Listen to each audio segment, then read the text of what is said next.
My fiancée. I still remember the exact sound the rain made that day. Soft, steady, like someone tapping fingers on a table, waiting for me to notice my life was about to change. It was late October in Portland, Oregon. I was 29, had just taken a senior developer position at a mid-sized tech company downtown, and was still unpacking boxes in a small apartment near the Pearl District. The move from Chicago had been sudden, new job, new state, new attempt at starting over after too many quiet, empty years. I wasn't looking for anything. I just wanted decent coffee and a place to hide from the drizzle.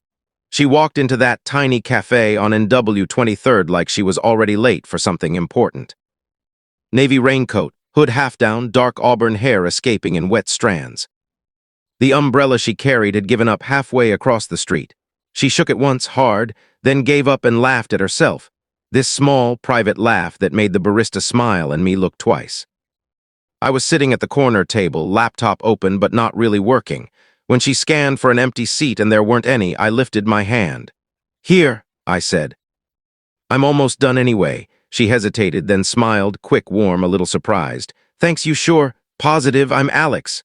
"Emma." She slid the laptop bag off her shoulder and sat.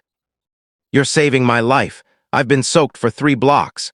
We started talking the way strangers sometimes do when the weather gives them permission. She was 27, freelance photographer and part-time content creator. Loved film cameras, early morning hikes, and any restaurant that still served real mashed potatoes. I told her I wrote code because it was the only thing in life that followed rules when nothing else ever had. By the time the rain slowed, I had her number. By the next weekend, I had a date. Our first real date was a walk along the waterfront. Cold wind coming off the Willamette, but neither of us minded. She wore a green knit hat that kept slipping over one eyebrow. We talked about everything and nothing. I told her about losing my dad to cancer when I was 19, how my mom and I became each other's whole world until she passed 4 years later. Quiet grief I usually kept locked up. Emma listened without trying to fix it. Then she told me about growing up outside Manchester, England. Parents who loved each other loudly and fought even louder, older sister who moved to Canada and never really came back. The way she learned to photograph things, because sometimes looking through a lens made the world feel less chaotic. "I always wanted roots," she said, watching a barge slide under the bridge. "Something that doesn't move when you blink." I looked at her profile against the gray water. "I think I want the same thing." We kissed for the first time 3 dates later under the Hawthorne Bridge at midnight. It wasn't fireworks, it was quiet, safe. Like coming home to a place you didn't know you'd been missing. 6 months after that first rainy afternoon, she moved in. We turned my plain 1-bedroom into something that felt like ours. Plants on every windowsill, framed prints of her black and white photos. A tiny second-hand turntable where she played Fleet Foxes and Bon Iver on Sunday mornings. I proposed 11 months later. We were camping in the Columbia River Gorge, late September, air crisp enough to hurt your lungs. We hiked up to a viewpoint just before sunset, sat on a fallen log, watched the sky turn every shade of fire. I pulled the ring from my jacket pocket, simple rose gold band, small oval diamond. Nothing flashy, just honest. "Emma," I said, and my voice cracked on her name. "I've spent most of my life trying not to need anyone, then you walked into that cafe and ruined all my plans. I don't want to go another day without knowing you're mine. Forever, will you marry me?" she cried before I finished. Pressed both hands to her mouth, then nodded so fast I thought she'd hurt her neck. "Yes," she whispered. "Yes, Alex, yes." We picked a date the following August, small wedding. Maybe 80 people, outdoor ceremony at a vineyard just outside the city, reception under string lights. She started a shared Google folder for ideas, mood boards, flower lists, song playlists. I made a joint savings account and watched the balance grow every payday. We talked about the future the way people do when they believe it's guaranteed. A house with a garden somewhere in the suburbs. Kids eventually, maybe 2. Summers in England visiting her family. Winters in British Columbia with her sister. I pictured lazy Saturday mornings, her barefoot in the kitchen, me pretending to help while I really just watched her move. For the first time in my life, the future felt warm instead of terrifying. Then the small things started, nothing dramatic, just shifts. She began taking her phone into the bathroom every time it buzzed, not once or twice, every time. She'd come back smiling at the screen, then catch my eye and the smile would fade just a fraction. "Work thing," she'd say. I nodded. Photographers get late-night messages. Clients in different time zones. I told myself it was normal, then the late evenings. Meeting a potential client, grabbing drinks with some creatives, need to shoot some night stuff downtown. I'd wait up, dinner in the oven, lights low. When she came home, sometimes midnight, sometimes later, she'd smell faintly of wine and something else. A cologne I didn't wear. "New perfume sample?" I asked once, trying to sound light. She laughed too fast. "Yeah, testing some stuff for a brand." I let it go. I loved her. I wanted to believe her. We started arguing, not big explosions, quiet, sharp cuts. She bought new camera lenses we hadn't budgeted for. "We've got the wedding fund," I said, voice tight. "It's an investment," she answered. "My work pays for it eventually." "I know." "I just were supposed to be saving together." She looked at me for a long second. "Are we still on the same team, Alex?" That sentence lived in my head for weeks. I planned a surprise weekend in Cannon Beach. Thought maybe the ocean air would clear whatever fog had settled between us. We drove down on a Friday, windows cracked, music low. Halfway there I reached for her hand. "Let us be real," I said. "Something feels off, talk to me." She stared out at the passing trees for almost a full minute. "I'm stressed," she finally said. "Work's insane. Wedding planning feels huge. I feel like I'm failing at both." I squeezed her fingers. "Then we slow down, we drop whatever doesn't feel right." "I just want you." That night in the little beach cottage, we cried together, made promises. She said she'd be more present. I said I'd stop hovering. We made love like we were trying to prove something to each other. For 6 weeks it was better. She left her phone on the counter at night. We cooked together again, picked wedding readings. Laughed at stupid TikToks on the couch. I started breathing easier, but the flags kept appearing. Late-night texts she answered in the hallway. "Friend from the UK," she said. "Time difference?" A receipt in her coat pocket for a hotel bar downtown, 2 drinks, one night we hadn't been together. "Client meeting," she explained. They insisted on buying. She stopped wearing her engagement ring when she went out for work. Said it caught on things, hurt her finger.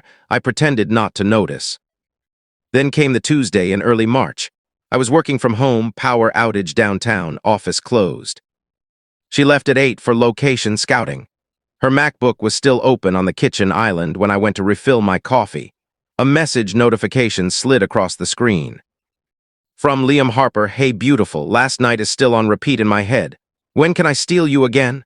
My stomach dropped through the floor. I shouldn't have opened the messages, but I did.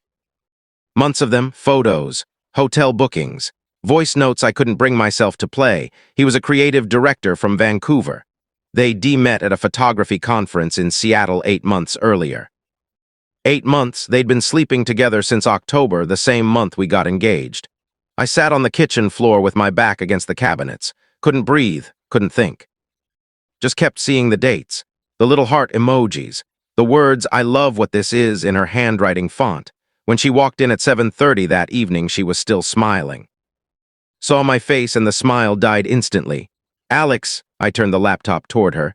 "Who the fuck is Liam?" She froze. Then slowly, like someone moving underwater, she sat on the bar stool across from me. "I can explain." "Explain," I said. My voice sounded like it belonged to someone else.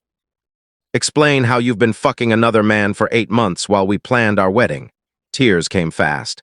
"It wasn't supposed to be anything. He was just easy, fun. You were always working." I felt invisible sometimes. "Invisible?" I laughed, a broken, ugly sound. "I proposed to you. I bought a house down payment with you. I told you I wanted kids with you." "I know," her voice cracked. "I hate myself for this." We talked, screamed, cried for almost 4 hours. She said she felt stuck. That our life had become too safe, too predictable. That Liam made her feel desired. Young, free. "But you're my fiancé," I kept saying, like if I said it enough times, it would become true again. She begged, "I'll cut him off. I'll block everything, therapy, whatever you need. Please don't throw us away." I wanted to say yes. I wanted it so badly, my chest hurt. But every time I looked at her, I saw Vancouver hotel rooms. Messages at 2 a.m. lies layered on top of promises. We tried for 3 more months, counseling twice a week, separate bedrooms. Deleted accounts. Shown screenshots of blocked numbers, but trust is a glass thing. Once it shatters, you can glue the pieces. You can't make it whole again. The final conversation happened on a Sunday in July. Wedding invitations had already gone out. Deposits lost. I sat her down on our couch, the same couch where we used to watch movies tangled together. "I can't marry you," I said quietly. I really tried, but I look at you and I see him. I see the lies and I can't live the rest of my life wondering." She didn't fight, just nodded, tears sliding silently. "I know I broke us. I'm so sorry, Alex." She moved out 2 weeks later. Back to a small studio downtown. We returned the ring, she insisted. We told our families separately. Mine were heartbroken, hers were quiet. They'd always thought she ran from hard things. The first 6 months were brutal. Couldn't eat, couldn't sleep. Kept smelling her shampoo in the pillows even after I washed everything. Played our old playlists and cried in the shower. Therapy 3 times a week. Running at 5 a.m. to burn off the pain. Friends who refused to let me disappear. Slowly, very slowly, the sharp edges dulled. I moved apartments. Painted the walls a different color. Bought new furniture. Started dating again, nothing serious, just coffee, walks, testing the water. One October afternoon, almost 2 years after that rainy day, I saw her. Same cafe. She was sitting at our old table, reading a book, hair shorter now. She looked up, froze. "Alex, Emma." We talked for maybe 15 minutes. She was single, in therapy, working mostly commercial jobs now. She apologized again, quieter this time, more certain. "I'll carry this forever," she said. "I know I don't get forgiveness. I just need you to know I understand what I destroyed." I looked at her, really looked. "I forgive you," I said. "Not for you. For me, because I need to sleep at night." I stood up, didn't hug her, didn't look back. Now I'm 32, still in Portland, still writing code, still hiking when the rain stops. I have a new girlfriend, slow, careful, honest. We're not rushing anything. I learned the hard way that love isn't enough when trust is gone. Emma taught me that. She taught me how fragile promises are, how easily roots can be pulled up when one person stops watering them. And maybe, in the strangest, most painful way, she taught me how to grow again. Because the hole she left, it's still there, but I'm not falling into it anymore. I'm building something new on the ground around it, something stronger, something mine. And that, I think, is the only ending that matters.